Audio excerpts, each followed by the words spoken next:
Hello, Algebra 2. Here's your agenda for November. We're into November already. Today we're going to do notes 32 and you have homework number 33. So this lesson now we've gone over how we can identify how a graph moves because of A, H, and K. So if you didn't do the notes for number 31, you have to go back and do that first. So we've talked about how the graphs move. They move right and up or left and up or reflects over. And so today what we're going to do is we're going to look at graphs and we're going to write the function based on how the graph moved.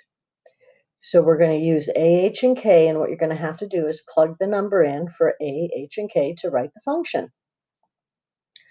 So the essential question is, how do we write the function using A, H, and K for absolute value functions?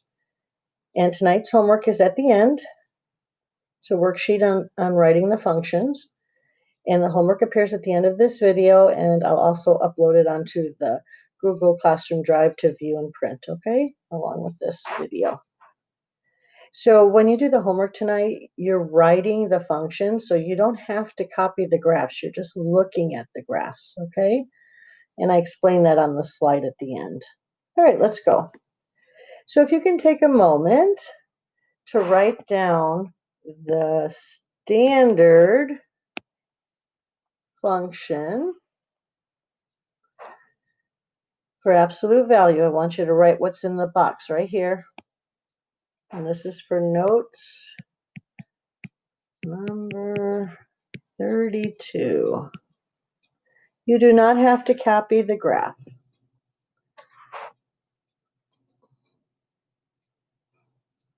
Okay, and then I would like you to write this direction. Write the function equation. Write that down on your paper.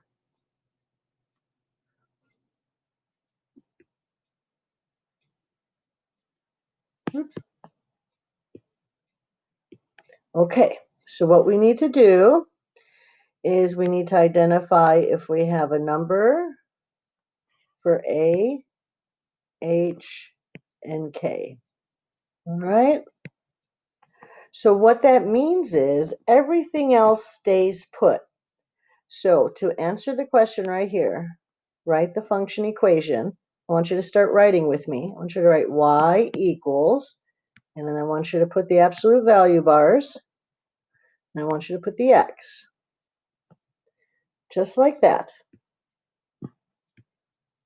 What we're going to do is I'm going to highlight, you just watch for a minute. We're going to decide what goes in these three positions. So if you look up to the top, we're deciding on A, H, and K. And that's all we have to do. All right? So we're going to fill in numbers, and this will be our answer right in this box. This will be our answer. Okay? We're writing the function. Now, before we get going, I want to show you something. So if you can pay attention, this is very important. Please pay attention. Watch the screen, please. Okay. Before we get going, I want to show you something on all of these graphs, so just pay attention.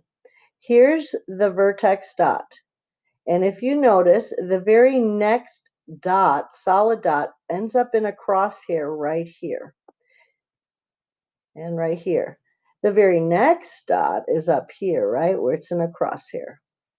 Now, if we make a movement here, it's just up one over one, up one over one. I want you to watch on the next one. If I make the vertex dot, the very next dot is just one box over. Same with this one, just one box over. I want you to watch on the next one. Here's the vertex. The very next dot is one box over, or to the left, one box over. I want you to watch on the next one. Here's the vertex, but the very next dot is not here. Oh, question mark. What happened there? What happened there? The very next dot is not to the very next box, is it? Where is the next dot? It's up here where the crosshairs, it goes through the solid crosshairs. So how much did this dot go up? It went up 1, 2 over 1. And same with this one. It went up 2, back 1.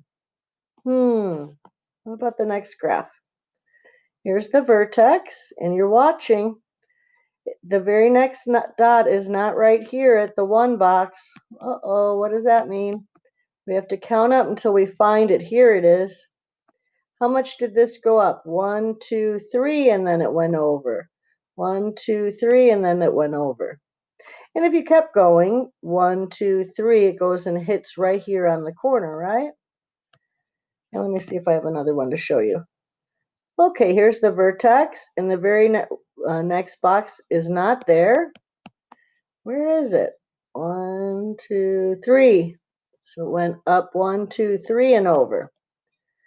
So when we're talking about it not being the next box, up 1 over 1, up 3 over 1, that's what we're dealing with A. That's how you figure out A, and A stretches it. Remember, it gets narrower. You can see how the graph is narrower. Same with this one. Even if it's upside down, it's not at the 1 box. It's 1, 2, 3. This one's 4. Okay? All right, so let's go back to where we were. Where were we? Okay, so each one of these dots is just up 1 box over. It's the very next box. Up 1 over 1. So that means the A is worth 1. It's a hidden 1. So we don't really need to write 1 in here because it's hidden. 1 times that is just that. If you want to write 1, I don't care. All right, now I'm going to erase these dots. We figured out the A.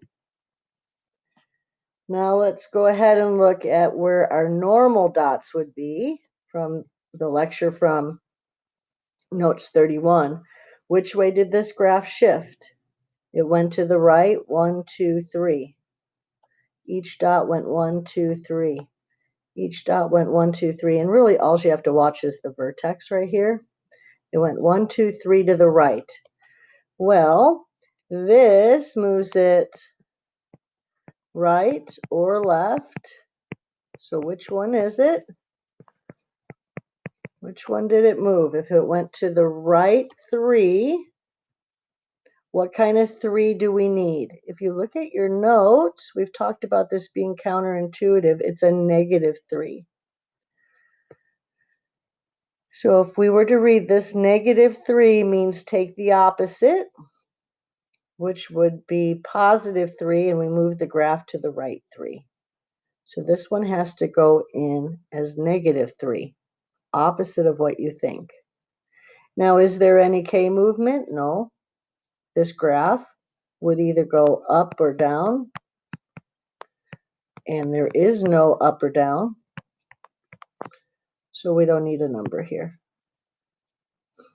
And nobody really writes this hidden one. So there's your equation. Now, if you looked at this equation, and I asked you which way does this graph move for negative 3, you should be saying right 3. And the graph did move to the right 3 from the parent function.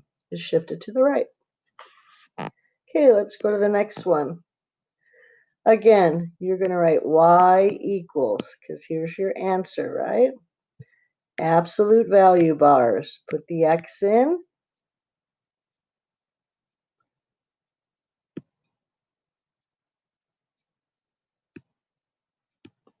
And we're deciding on the numbers in these 3 spots for A, H, and K.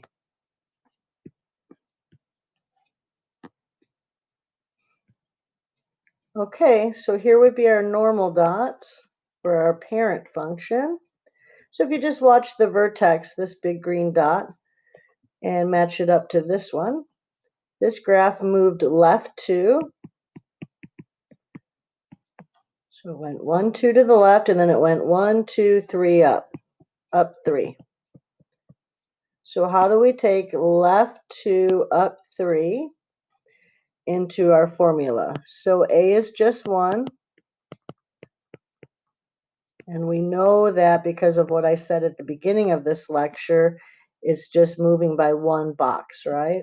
It's only one box over. There's no stretching here. Okay, so we need to add left 2. So left 2, and we need to go up 3.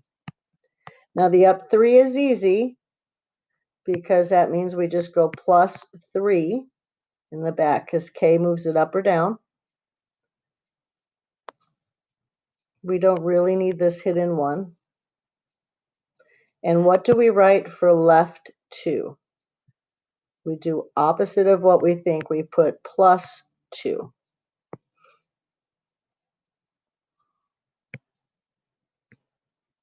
And there's our answer. Now, if you stop and think about it, if you looked at this from what we did on notes 31, would this move left 2, up 3? It sure would. Remember when we did that on Thursday and Friday last week? And then you don't really need to fill in the hidden 1. Okay, let's go to the next one. Okay, so here's our parent dots. And we're watching the vertex. That's the easiest. So you're going to write in your box y equals, put the absolute value bars with an X.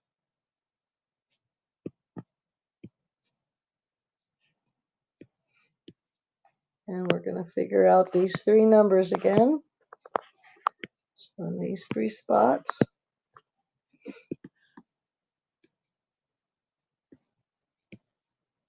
Okay, so each dot moves just one box. So this again is 1. This time the vertex moved 1, 2, 3 to the right. The graph went this way. And then it also went up. And it went 3 right, up 1. So we need 3 to the right, and then up 1. So again, the number in the back's the easiest because it's not opposite, it's not counterintuitive. Up 1 means plus 1. The number in the front's easy because that's just a hidden 1. And then this one, 3 to the right. So do I put the number plus 3 or minus 3? Whoops. You put minus 3. 3 to the right is a minus 3. So if you looked at this, you would say negative 3 means really in my head positive 3, and positive goes to the right. So this is right 3, and this would be up 1.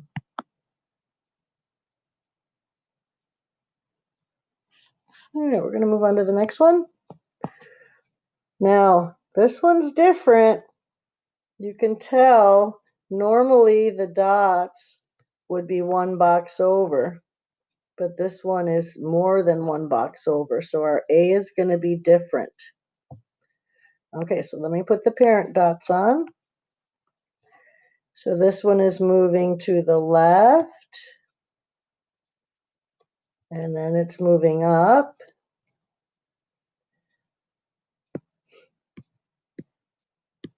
So let's figure these 3 numbers out. So we need to write the function. That's going to be our answer.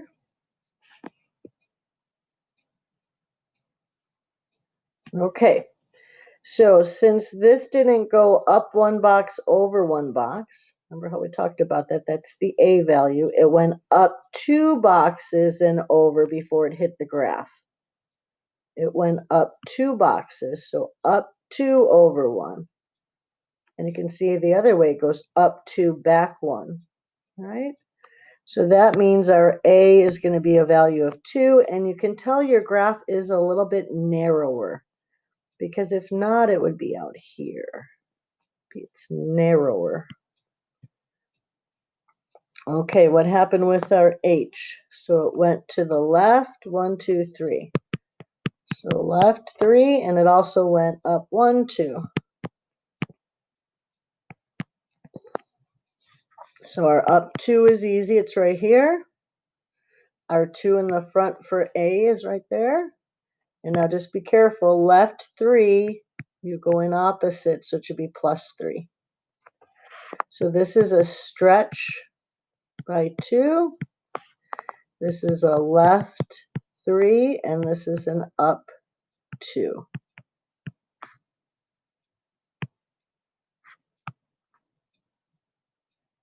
Our final answer is what we're putting in our box. This is our final answer when it says write the function equation.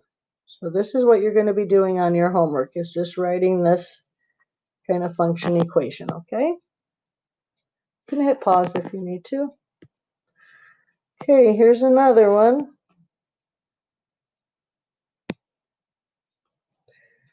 So I need a pen. There we go. Y equals absolute value with an x.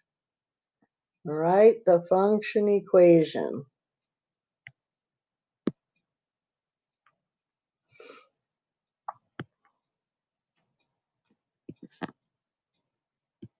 So we're deciding on A, H, and K. We're going to fill those in right here, here, and here. Okay, so here's our parent function. So 0, 0, and then 1, 1, just one box over. So let's start with A. So does this go one box and over? Nope. It went up 1, 2, 3 boxes and over. So this one's going to be 3. And if you wanted to double check yourself, you could count the other way, 1, 2, 3, and over until you hit the graph. So A is worth 3, and it stretched it. And then the graph moved over 4 spots. So it moved right 4. And then did it go up? Nope. The vertex is still on the x-axis. So K is 0. We don't need a K. So there's no movement on K. No up or down. There's no up or down movement. We need the 3 in the front here. Stretched by 3. And then moving to the right means negative 4. And we're done. You can hit pause.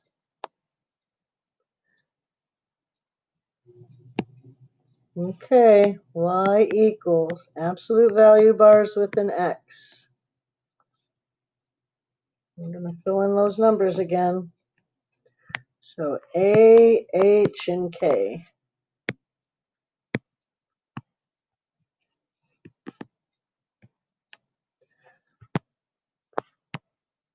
Okay, here's our parent function.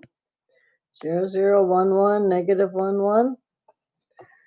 So let's check. Did it go up one box over one? So from the vertex, did it go up 1 over 1? Nope, it's not there. The graph's not there, so we got to count how many it went up. 1, 2, 3 over 1. 1, 2, 3 back 1. So this A is going to be 3. This graph again moved to the right. 1, 2, 3, 4.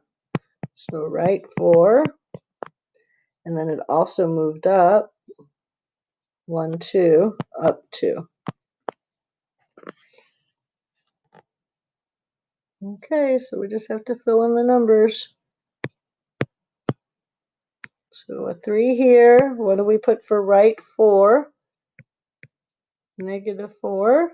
And up 2 plus 2 is on the outside.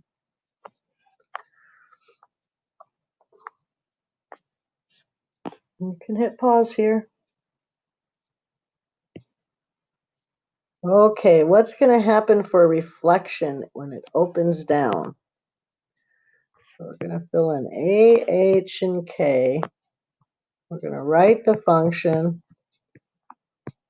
And we're going to fill in those 3 spots.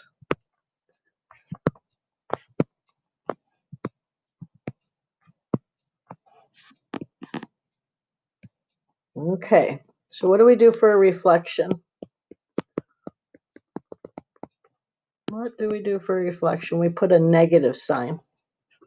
So whatever A is, we have to have a negative sign. So Normally our dots are like this, but they reflected down, and the dots are below, so that means we need a negative. Now, did these dots go over 1? No, they're not there. So they went 1, 2, 3, 4 over. 1, 2, 3, 4 and over. So we need a -4 for our A. Now, did it shift to the right? Yes, it did. It went right 1. And then did it shift down? Nope, there's no shift down. We know that because this is still on the x-axis. If it did get shifted up or down, your graph would be like up here and go like that, right? That would be a shift, up or down. Okay, so no up or down. We know that because the vertex is still on the x-axis. Okay, so this will be a -4. There's nothing on the outside, and your h will be right 1 would be -1. And there's our final answer. So the -4 reflects it, and it went to the right 1.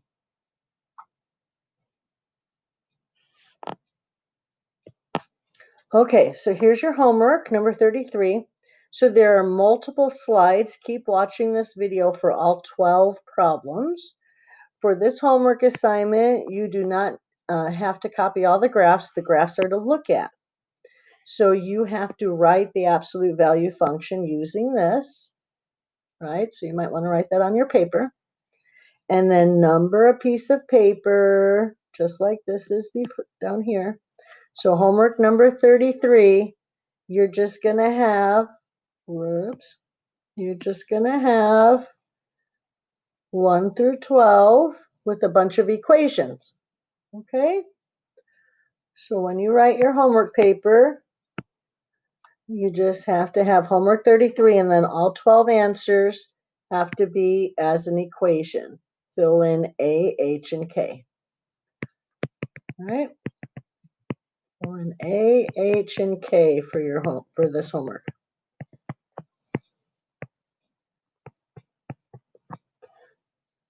Okay, I'm going to advance the slides so that if you want to stay on this video and do the homework. So this is number 1, 2, 3, and 4. And you can hit pause here while you do number 1, 2, 3, and 4. Remember, you're writing an equation for each one of these, right? So the answer for number 1 should start y equals, and fill it in now. Absolute value, and then fill it in. What are you filling in here, here, and here? Just like we did. Okay? You can hit pause if you want to stay on the video. Here's number 5, 6, 7, and 8. Be careful, I numbered these down. Make sure you're watching which one's which, so we don't get the answers wrong, okay? You can hit pause here. And then here's number 9, 10, 11, and 12.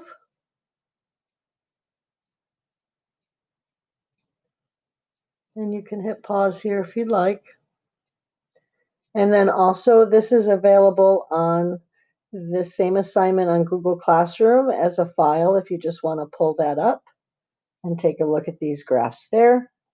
Otherwise, thank you very much, and that's the end of today.